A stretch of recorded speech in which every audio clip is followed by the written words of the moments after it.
Well, boys and girls, it's time for another video, I guess. So, Christmas came.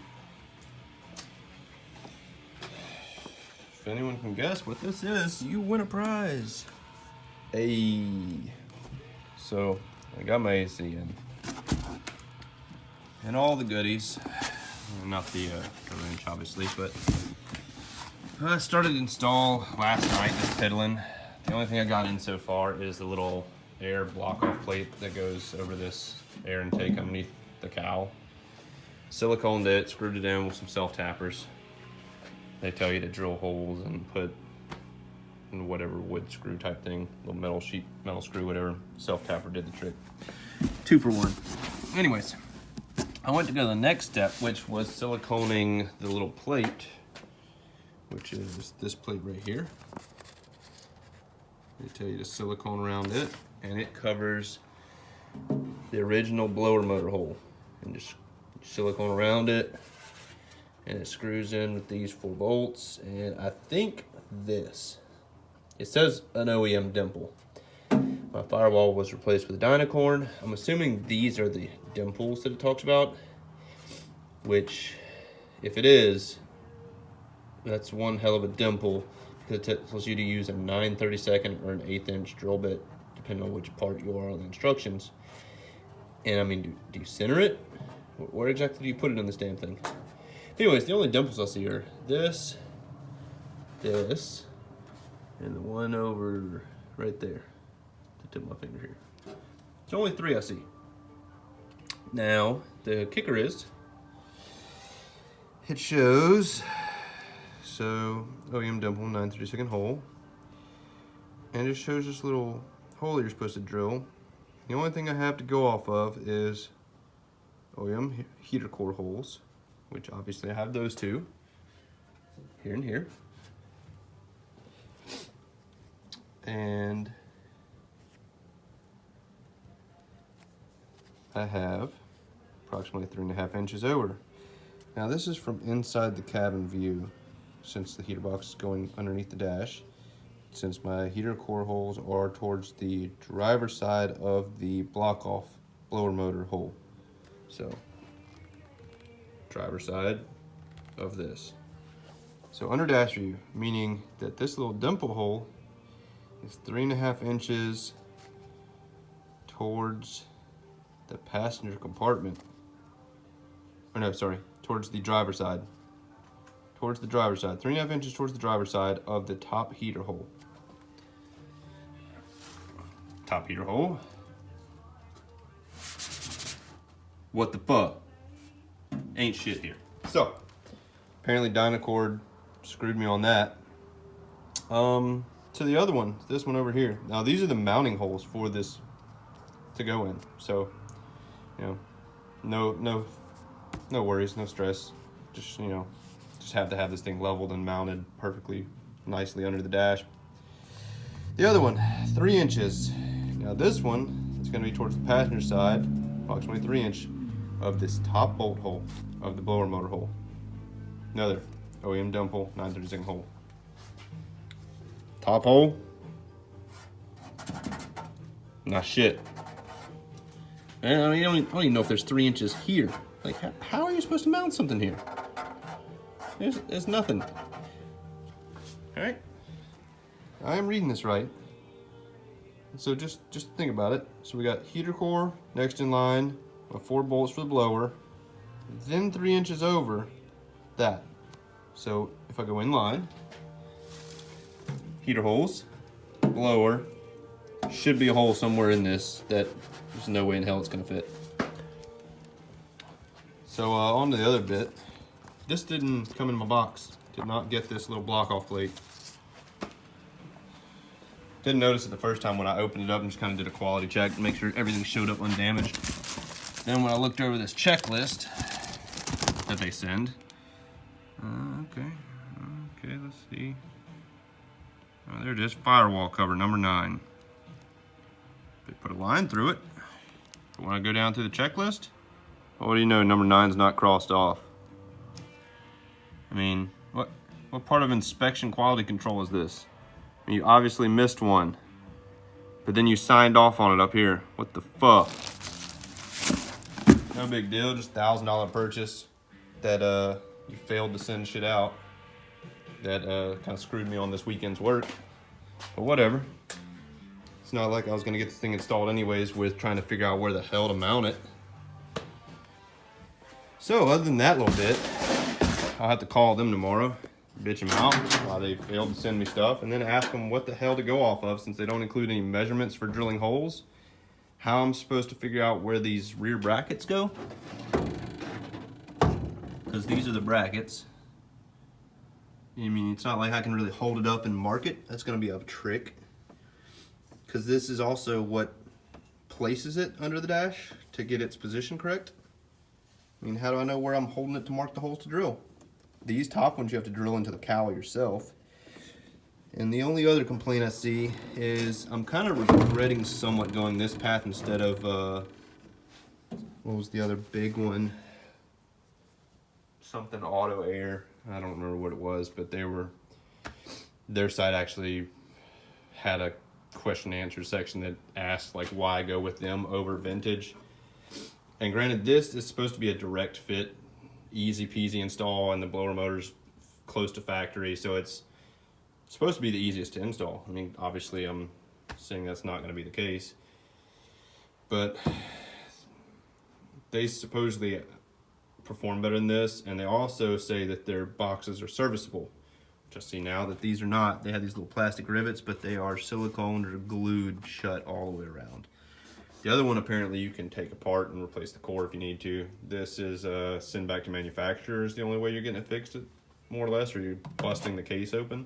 My guess is you have to replace this case. I don't see how you're gonna separate this. I don't know if this is actually silicone. This might be like polyurethane because it feels hard. But anyway, so the other complaint I had was these brackets. They're flat where they mate. There's this big ass hump where the box comes together. So it's, the bolts are like little riv nuts that are underneath inside of the case. But I mean, you're flexing. I don't even see that. And look how much that gap that is. I mean, you're gonna have to flex this case. You can't really tighten these nuts down too much, or I risk cracking the case. I mean, it's gonna put stress on it. So over time, I feel like this is gonna end up busting, or it'll end up cracking at these, where these are joined. And this one, I drilled this hole. They put this bracket, or put a rivet right where the bracket sits. I couldn't even get the bolts in. Like I could start one thread. I don't know what fail planning that was, but this rivet shouldn't have gone here. They should have spaced it over one way or the other. I'll have to go back and paint this bracket now since I scuffed it all up. But that'll be my weekend's work. The other bit I started working on was this. Flip my battery around. Got my longer piece of ABS so I can mount a relay board right here. Have the relay board ordered from Summit. I don't remember who makes it, but it holds 4 relays, I think. Just a nice little sealed case so I can just pop relays in and have the wires all underneath. Anyways, so this fuse, this mega fuse will feed over to that. It'll come out the battery, in, out, loop around, be tucked up underneath this channel here, come out behind here and into the post right here. Then these two will go to the positive here, and they feed around to run these 200 amp breakers that are parallel wired into this stud here. And this stud will be, these are 4 gauge by the way, supposedly. I measured them out to 6. If you order them off of Amazon, they actually are, I don't know if you can see it. There it is. It says number 4. I measured it with my gauge tool and it's 6. The crimp plugs are 6 gauge. So I don't know. But it's weld cable. It's good quality cable, but I'd go up a size from whatever you think you're gonna order or whatever you think you need. 4 was supposed to do the trick for me. Look, I'm glad I went ahead and went up the next size just to be sure. Since these are in parallel, these are, you know, they have, like I said, they're labeled 4, they're 6. But run that to stud, and I ordered 2 gauge, which is probably going to be actually 4 gauge. And it'll run my run up front to the alternator, to a bulkhead. Then I'm going to put the firewall, which is this 250. If you need the model number or part number, there you go. Yeah, you just drill a hole, mount this in the firewall, 2 gauge run in the back, and out the front of the firewall will go to my alternator and my starter. And I'll run just this gauge probably to that. I might run the bigger wire to the starter just in case, and then I'll run this to the alternator. Should be fine. I may end up running this stuff over to that. I don't think it's necessary. I'll probably end up using what actually came with it, which is probably this gauge. It seems to be decent quality cable. It's a little stiff, but should do the trick. If you don't have it, if you're doing these terminals, lug terminals, get you these. Iris lug crimps, battery cable lug crimps. Works great. Come with these as well, these cutters. I think it was 30 bucks for the set. But makes easy work. And then of course, heat shrink your connections afterwards with some adhesive heat shrink, like so. Yeah, these are just resettable breakers. They are ignition proof, or ignition protected, where they shouldn't trip from hitting the starter, hopefully. But if not, I mean, they're twin 200 amp parallel, so essentially it's 400 amp breaker. So hopefully it does the trick. My buddy that's doing the fuel tank got my tube in to finish it off. So hopefully he'll come do that soon. And I got the rest of the parts in for the fuel, which is my gasket, another seal for the cap, the coupler for the filler neck, and then some other random bullshit to fill out the order. Grommet for my gas pedal, some more nuts for my seats, screws for the dash that were cheap, the instrument bezel screws, and some rollers that I'm sure I'm gonna have to replace for the windows. So, also had to order, I placed another order on CJ because I only had 3 of them for whatever reason. I lost the other one. These little studs for the defrost. So I ordered a set. CJ had them for 10 bucks for a set of 8. I don't know where the others get used at. I'm sure I'll need the other 4, but I know it's 4 for these 2 defrost vents. And they are, the OEM ones are like black oxide. These are zinc coated, I think, or galvanized. I think they're zinc coated. But they'll do the trick much nicer than the black oxides. Once those come in, I also ordered a billet throttle linkage, so I'll be able to hook up my throttle pedal to the Holly Sniper.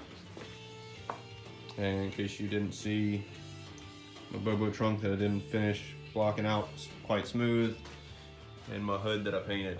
The hood came out decently, other than these front terribles that need body work done. They need some Bondo where I patched, but the hood came out decent. So yeah, that's where it's at. Like I said, I need to be able to put that firewall stud to finish up this wiring setup. I needed the heater box in so I can know where I can drill and mount the hole. I don't know where I'll be able to actually put that stud until I can get this installed. So that's holding me up on it.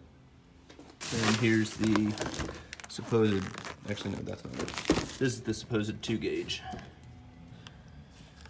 So I haven't put a gauge on it to see if it actually is 2. In case you're wondering your amperage listings, this is what they say for your recommended amperage for the size wire. So number 4 should work for my setup. Granted, the starter pole is a chunk, but the alternator run is 150 amps. So number 4 wire should hold it, no problem. I mean, up to 25 foot. All right, if anybody knows info on this vintage air, help me out. I'd love to know where these, something to measure off of to drill these holes. I have a strong feeling I'm gonna be patching. I'll probably end up drilling a hole and it not being right and having to waller out the hole to make it where it fits to where I need it to be, and just putting a big ass washer on the front of this firewall. And I'll have to fix it down the road when it comes time to paint again, where I can weld it shut and drill the right hole. So I don't know. I'll have to get help to have somebody hold the heater box and try to see if I can eyeball where the hole needs to be through one of these holes, or at least kind of hold it up where it needs to be, and then just mark where it's, put a line where it's at, and then use that measurement to figure out where it needs to be. I don't know if you quite follow what I mean, but I'm hoping I can hold it into place, mark like the outside lip of these if I can't get to mark this actual hole, or put a mark through one of the existing holes that's there, one of those little pinholes, and hopefully it'll mark somewhere on this, and on like on this bracket, hopefully it'll be, one of these will be covering that hole, and I can measure the gap and then figure out where to drill. I don't know if you quite followed what I'm trying to say, but it's the only thing I can figure.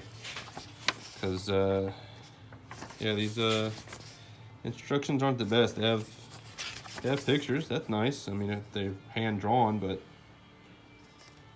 most of the stuff is stuff you don't really need instructions for. I mean, the mounting of this is probably the most important thing, and they have sort of 2 pages, mainly just this page. That's pretty much it for mounting the heater box. So, I don't know.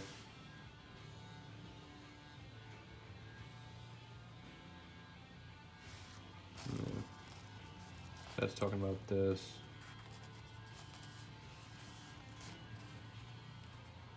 You have to have it level and square to the dash. That's when it comes in to be fun. Because if it's not level, your drain won't work right. Anyways, made this video way too long. Thanks for watching, guys. Like I said, if you have info for me, hook me up. If not, oh well. Thanks for watching. Later.